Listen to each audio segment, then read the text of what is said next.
fast Ramadan. Okay, to fast Ramadan. Fast Ramadan in the beginning of Ramadan when the new moon is sighted until the end of Ramadan. Right? When do you start your fast? When do we start our fast? In the morning, right? Before the Fajr time. And we break our fast at the time of Maghrib. Right? Who is it obligatory to fast on? Everybody? Everybody who's reached the age of puberty. Everybody who has a sound intellect. Anybody who's not insane or crazy or like this. Right? Anybody who doesn't have their menses or postnatal bleeding. Right? So fasting is obligatory upon every Muslim, right, who meets the conditions and meets the shurut, right? What do we break our fast upon? What is recommended and what are the things from the Sunnah, the Prophet Muhammad ﷺ, to break our fast upon? Dates, water, right? The Prophet Muhammad ﷺ used to break his fast upon rutub, right? If he didn't have rutub, then he would break it upon tamr. What is the difference between rutub and tamr? Anybody know? Right? In the English translation, it just says dates. But there's different kinds of dates, different stages of dates, right? You have balah, you have rutub, you have tamr, right? Balah, for example, I don't know if you guys, a lot of you probably been overseas, Saudi Arabia, or have eaten the dates. The balah, they're like the not completely ripe dates, right? They're like hard like an apple, right? Sometimes they can be bitter, many times they're sweet. Rutub is the next stage that the date takes, where it's half ripe and half, right, like unripe. Then you get to tamr, when they start getting a little softer and drier and they turn like a dark brownish color, right? So the Prophet would break his fast upon dates, and if he didn't have dates, then he would drink some sips of water. But you can break your fast upon any type of food that you have, right? Even if you don't have food, what do? Make your intention. You break your fast with your intention. So the Prophet Muhammad ﷺ, when he answered Jibreel, he said, وَتَصُومَ Ramadan, right? To fast the month of Ramadan. وَتَحُجَّ الْبَيْتَ إِنِ اسْتَطَاعَ إِلَيْهِ السَّبِيلَ, right? And to fast, and to make hajj, to make pilgrimage to the house of Allah subhanahu wa ta'ala, for the ones who have the ability to do so, right? And this last pillar of Islam, the Prophet Muhammad ﷺ mentioned, it's only for those who have the ability to do so, right? Not upon people who don't have the ability to do so, right? And what is the ability considered here? What is the ability? How do you know if you have the ability to make hajj or not? Physical and financial, right? Az-zadu wal-rahila, right? Zad is the provisions, right? You have the finances to make hajj. Wal-rahila, you have the means, right? You have the means, physical means. You have a way to get to hajj, right? So, if you don't have those two things, then the hajj is not obligatory upon you, right? So, I want to ask you guys a question regarding these 5 pillars that Prophet Muhammad ﷺ mentioned. What are the pillars that everybody has to do and we can never leave them off ever? Are all of them? We all have to do them all the time? Or there's certain conditions that say that we have to do them, or maybe there's conditions that say, all right, you don't have to do them. What is one of the first? Prayer, right? Prayer you can never leave off, no matter what your situation is, right? No matter whether you're traveling, whether you're sick, right? Whether you're incapacitated, right? Whether you can't move your body, right? Your legs. You know, may Allah subhanahu wa ta'ala save all of us from that condition and cure all of those who are affected with that condition. So how do you pray though? How do you pray if you can't move your arms and legs? What would you do? If you can move your head, then you bow your head, right? If you can't move your head, move your eyes, right? Mumtaz, right? Alhamdulillah. So salah is the only pillar in Islam that you can never leave off, right? But the other pillars, there are some exceptions, right? Like zakat, if your money doesn't reach the taxable amount, then it's not obligatory upon you. Fasting, if you're elderly, you cannot fast. Or if you're sick, or if you're on a journey, then you don't have to fast, right? You can either make it up or feed the poor, right? Or if you're breastfeeding, right, and you're worried about yourself or worried about the child, right, you don't have to fast, right? What about, and we said Hajj, right? If you don't have the physical or financial ability, then it is not obligatory upon you to make Hajj, right? And so these are the 5 pillars of Islam that the Prophet Muhammad sallallahu alaihi wasallam, and if you notice, we all see that hadeeth a'mal al-zahira, right? These are the apparent actions that we see upon the limbs. And then the Prophet Muhammad sallallahu alaihi wasallam, when he responded to Jibreel alayhi salam, he mentioned the 6 pillars of faith. Okay, the 6 pillars of faith, which are to believe in Allah subhanahu wa ta'ala, malaikatihi wa kutubihi wa rusulihi wal yawm al-akhir, wa tu'mina bil qadri khayrihi wa sharrihi. Then the Prophet Muhammad sallallahu alaihi wasallam, when Jibreel came to him, he says, tell me about Iman. What is faith? What is creed? What should I believe? He says, believe in Allah, believe in the angels, believe in the messengers, believe in the books. Pay attention, right? In tu'mina billahi wa malaikatihi wa kutubihi wa rusulihi wal yawm al-akhir wa tu'mina bil qadri khayrihi wa sharrihi. Qala sadaqt, right? Prophet said, believe in Allah, believe in the angels, believe in the books, believe in the messengers, believe in the day, the hereafter, and believe in the decree, the goodness of it and the badness of it. Now when the Prophet Muhammad said to him to believe in Allah, how should we believe in Allah?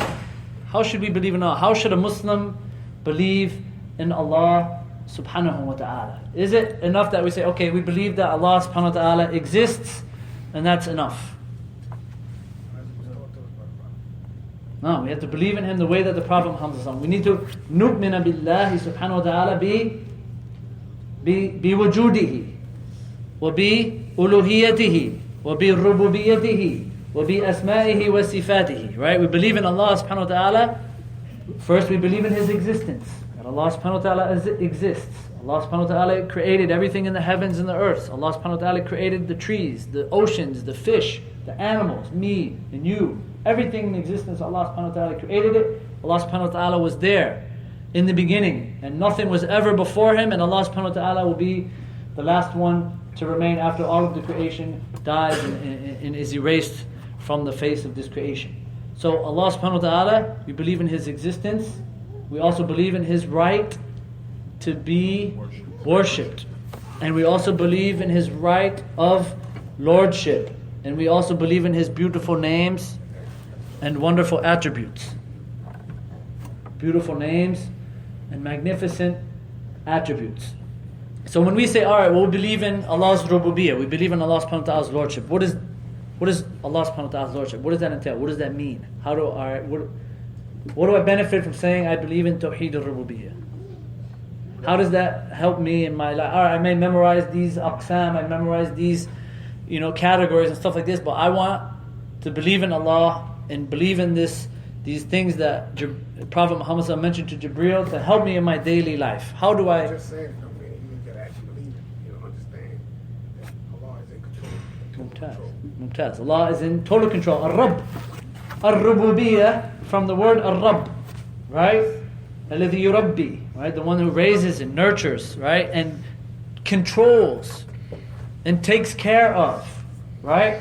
Just like Allah subhanahu wa ta'ala, He has no comparison, and there's nothing like unto Him. But just how you would look at a mother taking care of her children, Allah subhanahu wa ta'ala is far, far above that and has no comparisons. But Allah subhanahu wa ta'ala, He takes care of the creation.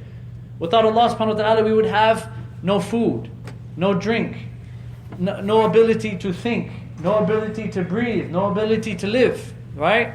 Allah subhanahu wa ta'ala, He's the one who sends rain down from the heavens. Allah subhanahu wa ta'ala, He is the one who brings rain to the crops.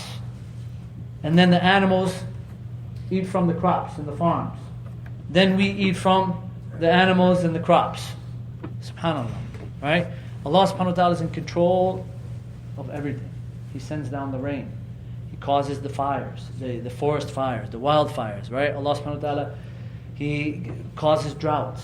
He does whatever He subhanahu wa ta'ala wills at any time that He wants, in the way that He wants, according to His supreme wisdom and knowledge.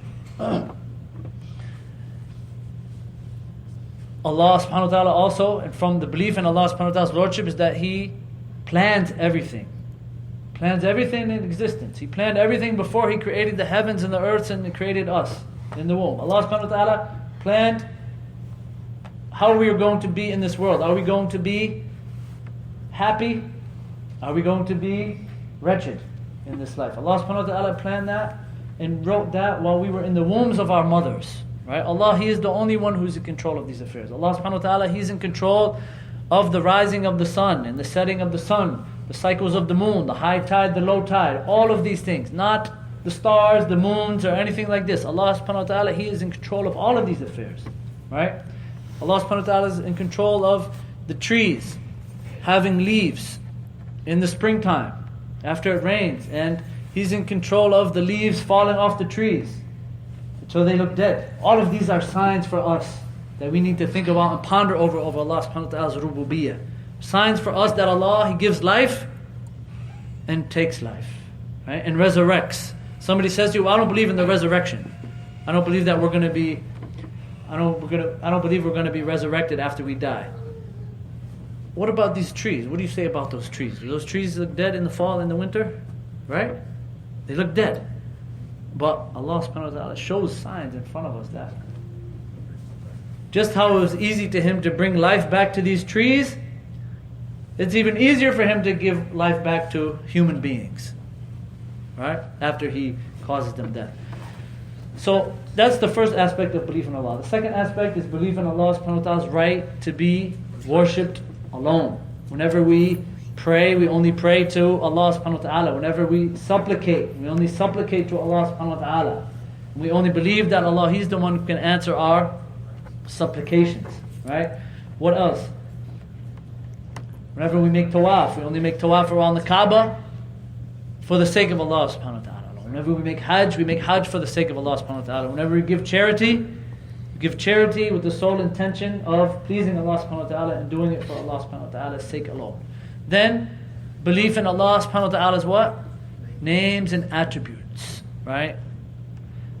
And this has a direct relation to the next thing that the Prophet Muhammad sallallahu alaihi wasallam mentioned in the hadith about ihsan.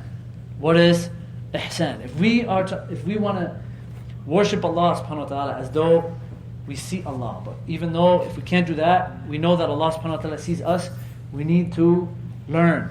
We need to ponder and read about Allah subhanahu wa ta'ala's names and attributes. Allah subhanahu wa ta'ala has many, many names and many, many attributes. The Prophet, he said in an authentic hadith that Allah subhanahu wa ta'ala has 99 what? Names. Man ahsaha dakhala jannah, right? Whoever memorizes them, as some of the scholars have translated, or whoever preserves them, or whoever acts upon them and understands them, then he will enter paradise. But we have other hadith which come and say that Allah subhanahu wa ta'ala, I call upon you with every name that you named yourself, or that the Prophet Muhammad sallallahu alaihi wasallam named to you. So this means that Allah subhanahu wa ta'ala, He has more than 99 names, right? So nobody can come along and say, these are the 99 names that Allah subhanahu wa ta'ala intends by this hadith, right? Because there's names that we probably don't even know about that are hidden and not unseen, that Allah subhanahu wa ta'ala has hidden from us to test us. Are we going to believe in these, in all of Allah subhanahu wa ta'ala's names or not? And from Allah subhanahu wa ta'ala's names and attributes, what are some of Allah's names and attributes? What are some of Allah's names and attributes?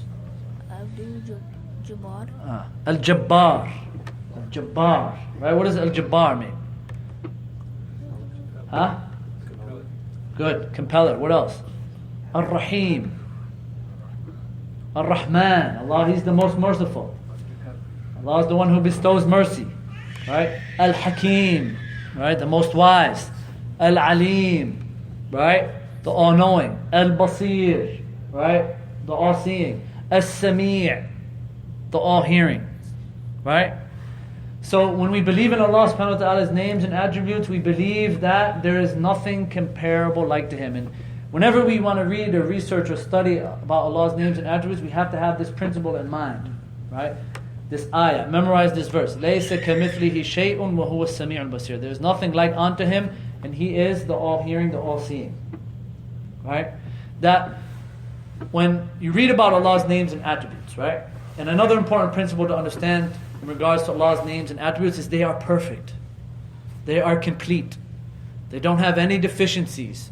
They don't have any shortcomings, right? Different than the characteristics of the creation, who are deficient, right? Allah subhanahu wa ta'ala, His sight is perfect and complete. Allah subhanahu wa ta'ala can see to the deep depths of the ocean, which no human being has ever reached or probably will ever reach. Allah subhanahu wa ta'ala can see the farthest, after the farthest planet that human beings have discovered. Allah subhanahu wa ta'ala can see to the core of the earth. Allah subhanahu wa ta'ala can see to the depths of Mars.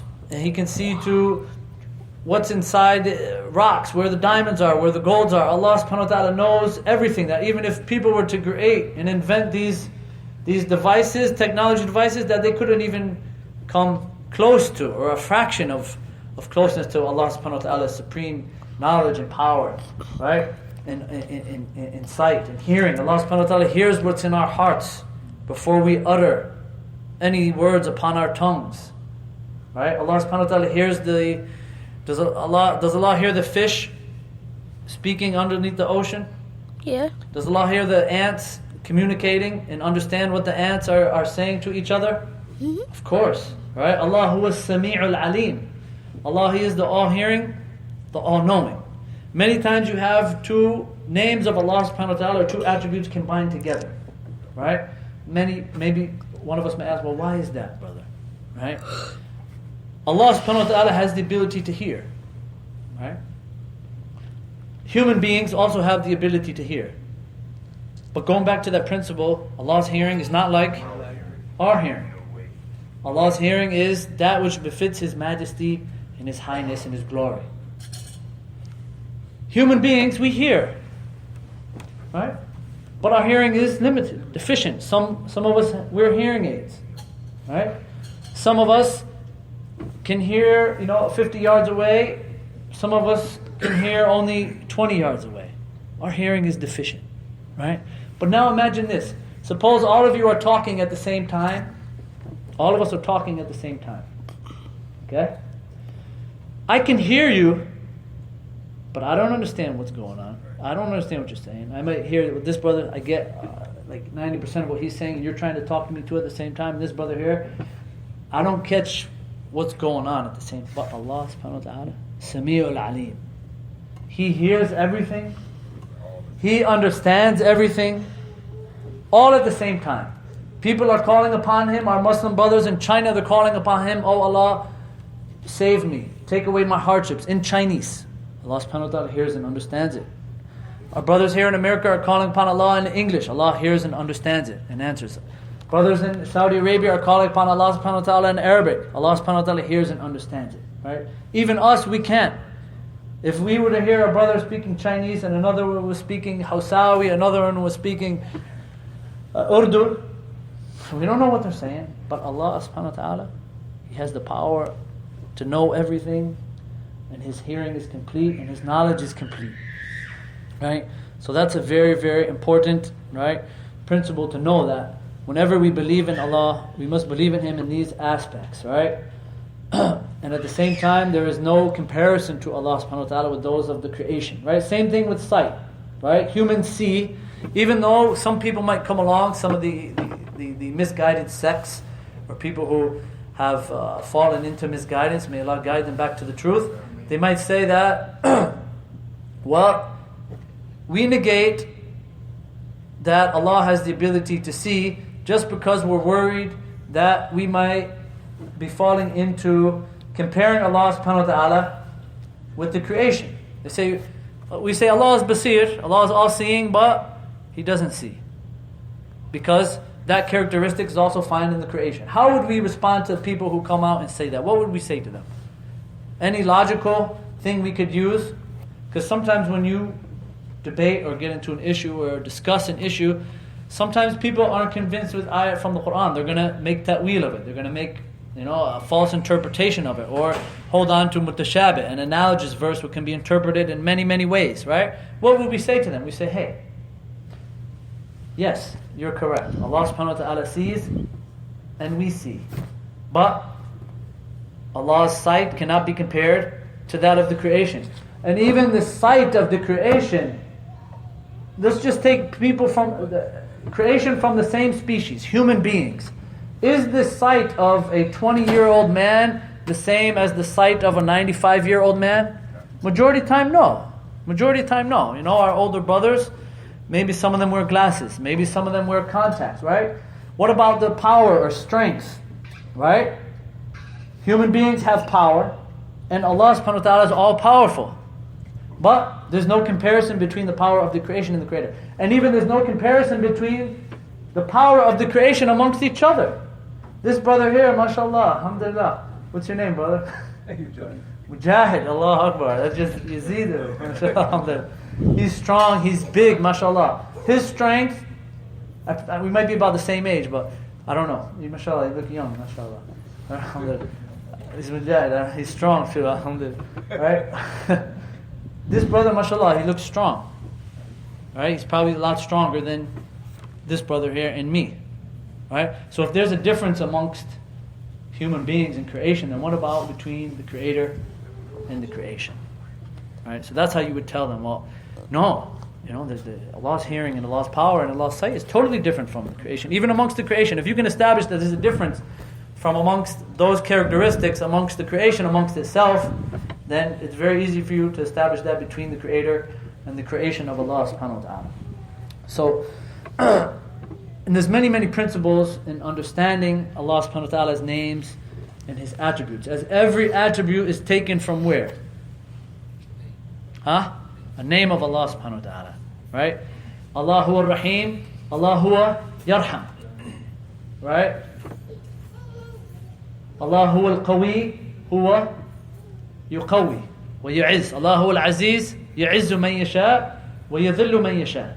But one important thing is that sometimes we might find things that Allah subhanahu wa ta'ala does in the Quran or dislikes in the Quran. Right? Like Allah subhanahu, He says that the disbelievers, they plot and they plan, and Allah subhanahu wa ta'ala plots and they plans. Or they say that, also it mentions in the Quran that Allah subhanahu wa ta'ala dislikes this action. Allah subhanahu wa ta'ala gets angry. Okay? These are from Allah subhanahu wa ta'ala's characteristics, from His actions, and from the things that He does. But we cannot call Allah subhanahu wa ta'ala what? The angry one. Or we cannot call Allah subhanahu wa ta'ala the deceiving one.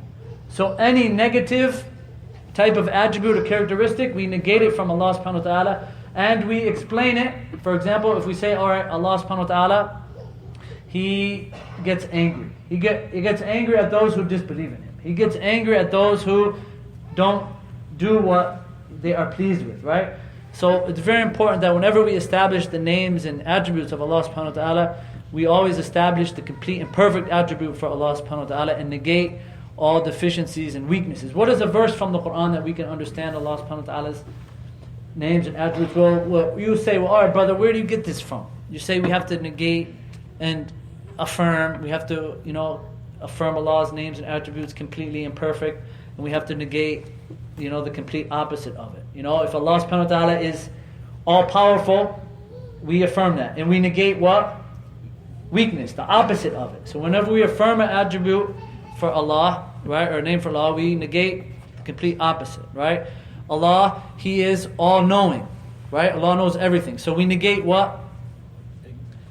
Allah is ignorant. Say Allah is not ignorant, right? Allah, He is all-living. We negate that Allah sleeps. We negate that Allah subhanahu wa ta'ala rests, right? What is a verse from the Quran? The greatest verse in the Quran. I'll give you a hint. Ayatul Kursi, right? Allahu la ilaha illa huwa al-hayyu al-qayyum, right? Allah, He is the what? Al-hayyu, the ever-living, the everlasting, right? Al-qayyum, right? The one who is overseeing and in control of all of the affairs. Then after that, what does it say? La ta'khuduhu sinatun wa la nawm. So just in that verse, we have affirming Allah subhanahu wa ta'ala is Al-Hayyu Al-Qayyum, right? Which is ever living, all lasting, And then you have the negation of the opposite of it. لا تأخذه سنة ولا نوم. He is not overtaken by slumber or sleep. So that's the proof there. You say, this is the proof right there, and Ayatul Kursi, that I have to affirm Allah subhanahu wa ta'ala's names and attributes completely and negate the opposite of it. And there's many, many principles from the most beneficial books that I've ever come across regarding Allah's names and attributes, and from the later scholars, Sheikh Muhammad ibn Salih al-Uthaymeen rahimahullah. It's called what? Al-Qawaid al-Muthla.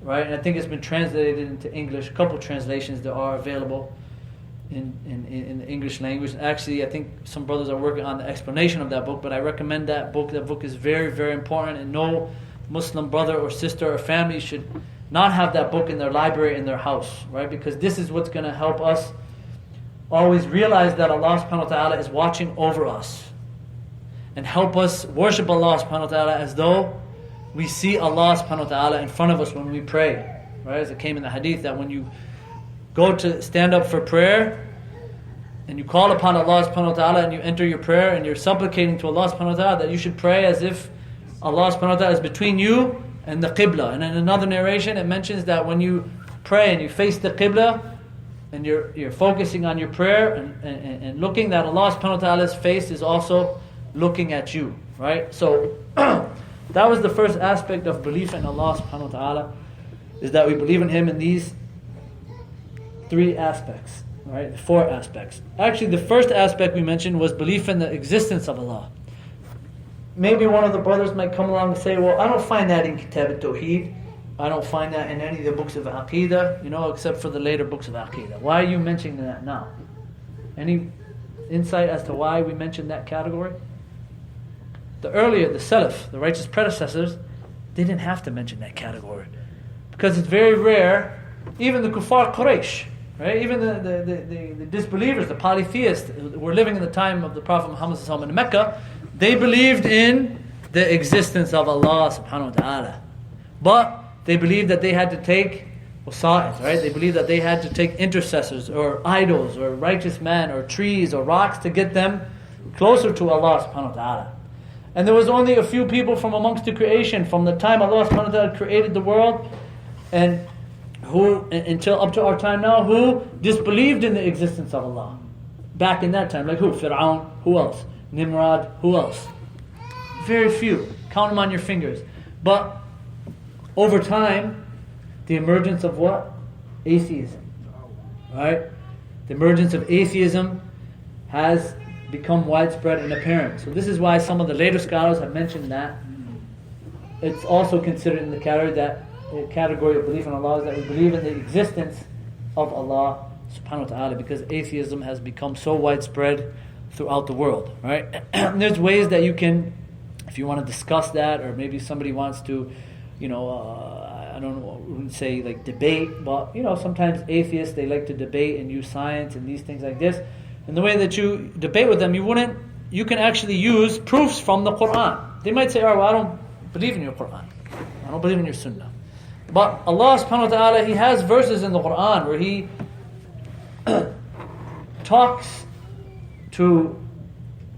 He addresses the polytheists, right? And He addresses people who have those type of beliefs, and they didn't believe in Allah subhanahu wa ta'ala, right? He says, well, who created you? Did you create yourselves, or were you created from nothing?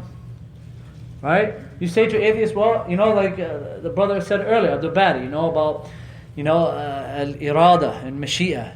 Somebody says, well, I don't believe in, the will of Allah, or you smack somebody in the face and you say that's from the will of Allah, and so it's very, very pertinent and important that we believe in Allah subhanahu wa ta'ala in those three aspects. And especially the fourth aspect, which came in the later generations, right, to refute and rebut those doubts and misconceptions about atheism and about the non-existence of Allah subhanahu wa ta'ala. About all of the Muslims, alhamdulillah, believe in Allah. May Allah subhanahu wa ta'ala make us to believe in them in those great aspects. Moving on, then the Prophet Muhammad sallallahu alaihi wasallam, he mentioned, right, وَمَلَائِكَتِهِ. Right? To believe in the angels. To believe in the angels. There are many different types of angels. And many, a great amount and number of angels that Allah subhanahu wa ta'ala created. Allah subhanahu wa ta'ala created the angels from what? From light. Right? Allah subhanahu wa ta'ala created the angels from light. He created them for very noble and divine purposes, such as what? Being obedient to Allah subhanahu wa ta'ala and carrying out everything that Allah subhanahu wa ta'ala orders them to do. Right? We don't know how many angels there are, but we know that they are everywhere and they are hovering over the sittings of knowledge. Some angels are on our right side, some angels are on our left side. They're constantly writing down our deeds, our good deeds and our bad deeds. They're constantly writing down our statements and going back to Allah subhanahu wa ta'ala. They come down on Mondays and Thursdays. They take up our deeds and come down to check what we're doing. They're constantly in communication with Allah subhanahu wa ta'ala. There are numerous amount of angels, we cannot count them, right? 70,000 of the angels make tawaf around the Kaaba every day. And a new group of angels come and they leave and they're constantly making tawaf around the house of Allah subhanahu wa ta'ala. Constantly. New angels. Angels are the ones who are holding the arsh, holding the throne of Allah subhanahu wa ta'ala. Angels are the ones who will be asking us 3 questions when we go to our graves. Angels are the ones who bring the revelation from Allah subhanahu wa ta'ala to the prophets and messengers of Allah subhanahu wa ta'ala. So there are many different types of angels with many different duties, right? From the noblest and the greatest of angels is who? Who's the greatest angel? What's this hadith we're talking about? Hadith of Jibreel, mashallah, right? From the best of angels, right, is the angel Jibreel alayhi salam, who was in charge of what? Bringing the revelation from Allah subhanahu wa ta'ala to the prophets and messengers. Then we have names of other angels. Mika'il, he's also in charge of doing things as well, such as what? Bringing down the rain, controlling the weather, bringing the winds. Right? Allah subhanahu wa ta'ala commands His angels to do whatever He wills, and they are obedient to Allah constantly, and they never disobey Allah subhanahu wa ta'ala. Other angels such as who? Israfil, he's in charge of what? Blowing in the horn, right? When we're resurrected, right? The day of judgment, right? What other angels? Any other angels? Munkar wa Nakir, right? Munkar wa Nakir, who are they? Who are those angels? Those 2 angels are the angels which will come to us and ask us 3 questions in our grave. Who is your Lord? Who is your Prophet? And what is your religion? Right? Other angels, right? The doorkeeper of the paradise. Right? The doorkeepers of the hellfire. Right? Many different types of angels with many different duties. So it is upon us that we believe in the angels. All of them, even if Allah subhanahu wa ta'ala didn't name all of them to us, we believe in all of them and we believe in their characteristics. They have wings, right? And also, as it came in this hadith, angels, by the will of Allah subhanahu wa ta'ala, can take the form of what? Of human beings. Angels can take the form of human beings if Allah subhanahu wa ta'ala wills, just as it happened in this wonderful, magnificent hadith, the hadith of Jibreel. Then the Prophet Muhammad mentioned, right, وَكُتُبِهِ, right, that we also have to believe in all of Allah subhanahu wa ta'ala's books. Right? How do we believe in Allah's books? We believe in them, in all of them. Do we only believe in some, or we believe in all of them? All of the books. How do we believe in them? Huh? It's confirmed by the Quran.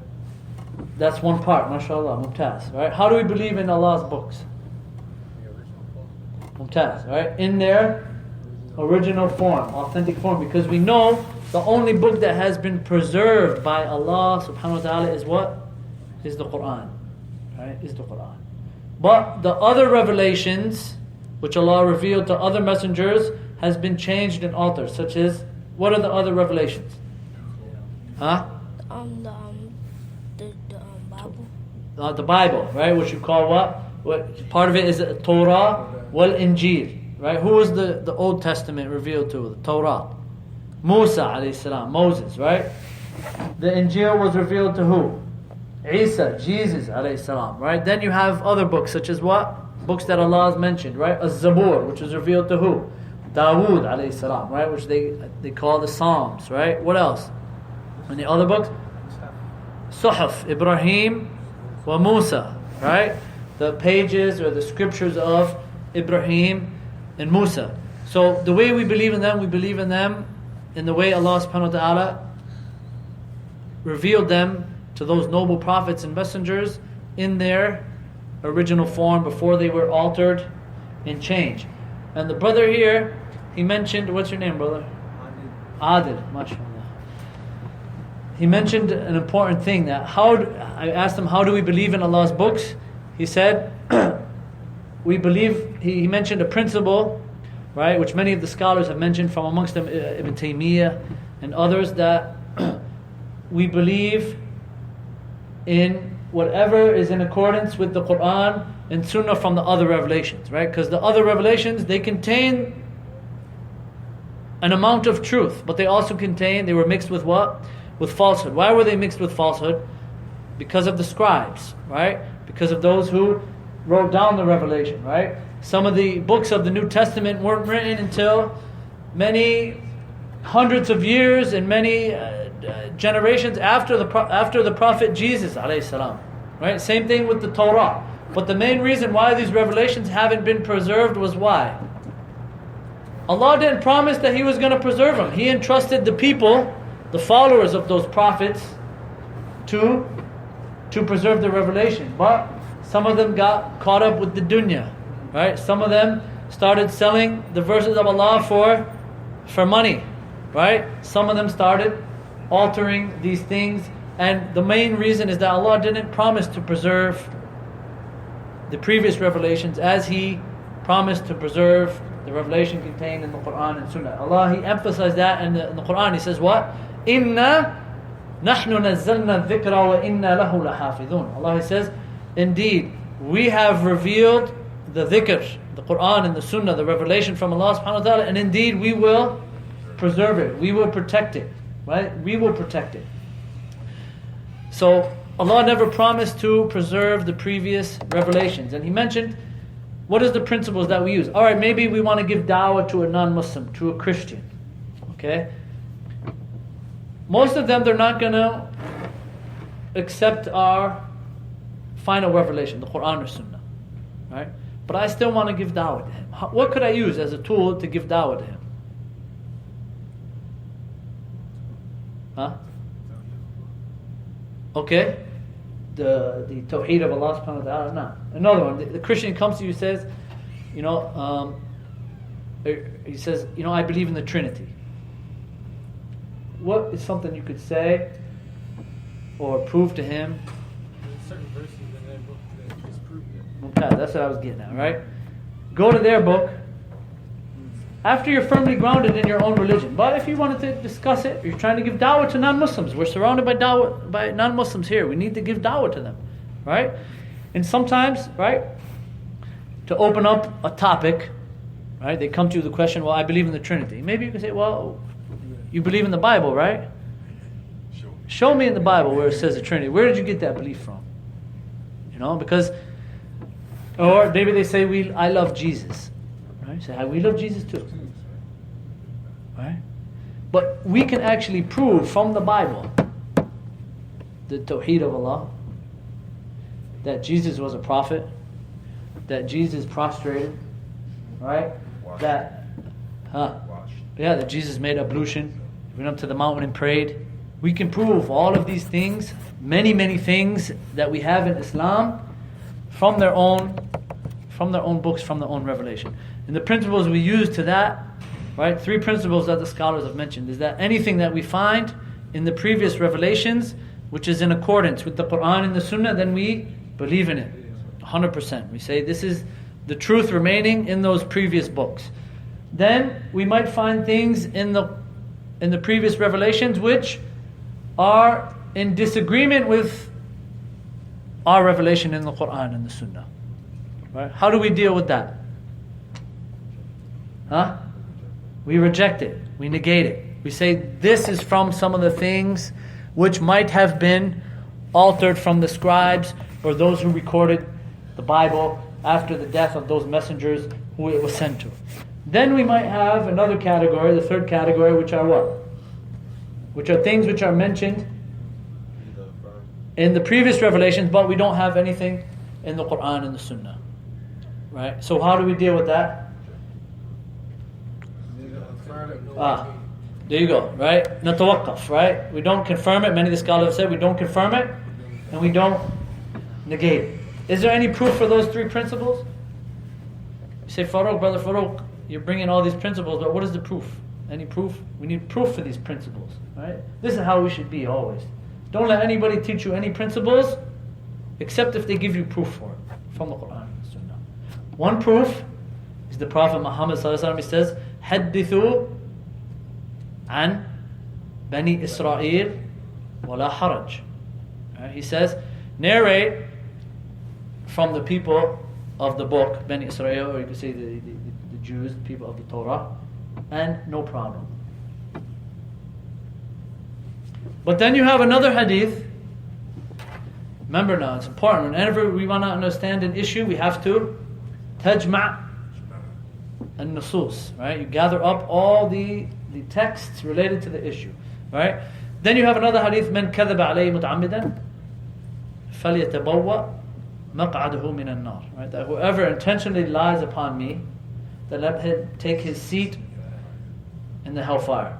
So from that we learn that whatever we want to affirm or negate, we need to be sure of it, right? And certain of it, and make sure it is in the Quran and Sunnah. And anything we negate, right?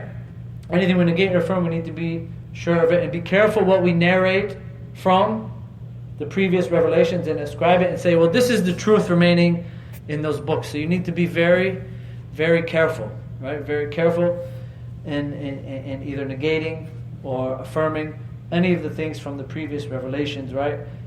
If it's affirmed in the Quran and the Sunnah, alhamdulillah, you can establish it. What are some things that we can find in the previous revelations that we still have in Islam, right? How about for our sisters, for example, right? Sisters may be walking outside, they're wearing hijab, they're wearing abaya, and they say, you guys are oppressed, I feel so bad for you. Your husbands they beat you and they tell you to wear hijab and I feel very sorry for you, sister. These are like a group of Christians come up to you and say that. What could we respond to them and say? Huh? We could say, all right, well, if you go back to your church, or even before that, say, open up the Bible. You follow the Bible, open up the New Testament. Doesn't it say that no woman should preach except she should have her head covered, or she should shave her hair off? It says that in the Bible, right? Those pictures you have of Maryam, of Mary, she's always wearing her head covering.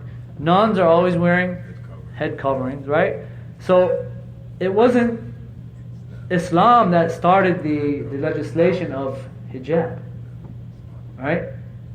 It was also the previous revelations that also mentioned the wearing of the hijab. It might not have been maybe obligatory, the hukum, the exact hukum or legislation or ruling upon it could have changed, or it could have been the same. Those details we haven't reached, but at least we know that the hijab and the head covering is also mentioned in the other revelations. Also, what else? What are some other things that are mentioned in the other revelations? Fasting in the ninth month. Fasting, right? Fasting, as we know, fasting was also legislated in previous revelations with the previous prophets, but people came along and they changed the months. They said, it's too hot, we want to change it. Yeah. The Bible says the ninth month.